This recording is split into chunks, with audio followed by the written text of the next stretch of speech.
Good morning, one and all. This is Padmapriya, Assistant Professor of CSE Department in RMD Engineering College. Today, we are going to see the topic Cellular Systems under the subject CS8601 Mobile Computing.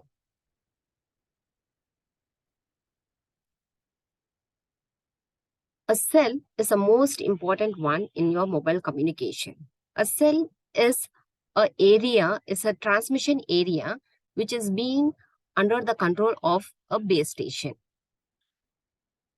In a cell, we implement space division multiplex. All the mobile stations communicate only through the base station.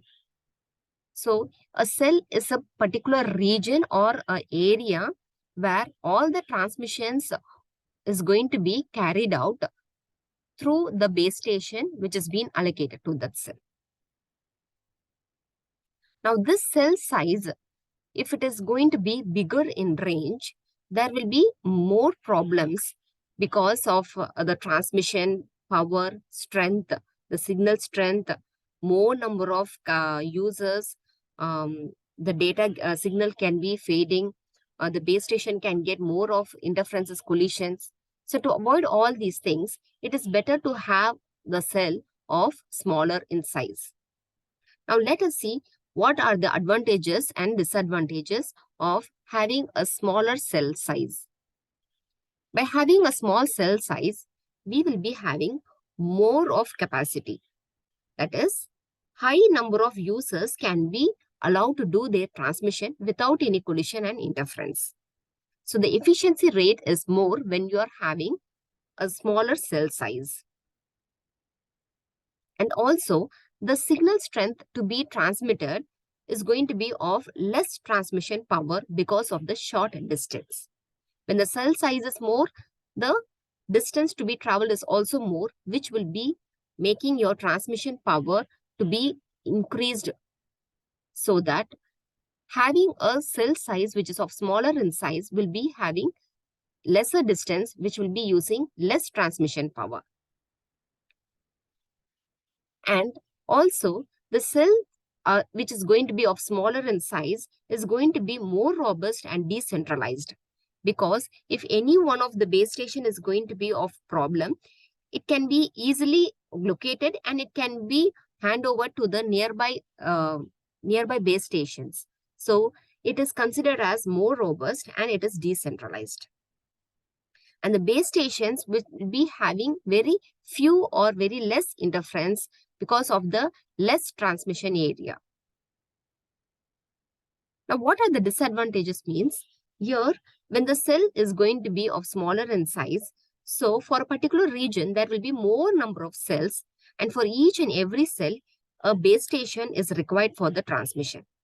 So a fixed network is needed for the base station. So the infrastructure investment is going to be more when the cell size is going to be smaller in size.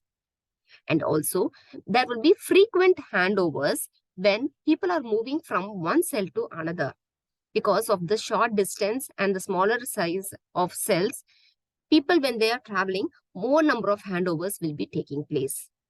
And also, there may be some interferences with other cells in respect of frequencies. So we should have a proper frequency, because each and every cell will have a different frequency to avoid the interferences. So there should be a proper frequency planning so that no alternative cells is going to have the same frequency. So the frequency reuse can be only within a certain distance between the base stations, so that we will be using the standard model using the 7 frequencies. So in this diagram, it has been given how the frequencies are allocated to the cells, where each and every cell is going to be allocated with a unique frequency, and these frequencies is not going to be adjacent to each other to avoid the interference. And the assignment of this frequency can be done in 2 ways: fixed frequency assignment and dynamic frequency assignment. In fixed frequency assignment, there are some certain frequencies that are permanently assigned to a certain cell. But what is the problem means, there will be some cells which is having a very heavy traffic load, and there will be some cells which are very less traffic load. So there will be a case where only particular frequencies are going on, being on use, and there will be some frequencies which is not or very rarely being used. So to avoid this problem, we are going to go for this dynamic frequency assignment, where the base station will choose the frequencies depending on the frequencies which is already used in the neighbor cells. So it is not being assigned, it is the base station which chooses the frequencies depending on its traffic. So more capacity in cells will be having more traffic. So they will be having more frequencies in it, and the assignment of the frequencies can also be based on the interference measurement among the cells. Now this is the frequency which is being assigned in 3 ways. The first diagram here, we are assigned 3 frequencies to all the cells in this particular region. So where the frequencies are not adjacent together. The second diagram, 7 frequencies are being arranged in a pattern so that the adjacent cells are not having the same frequency. So another one approach is cells with sectors.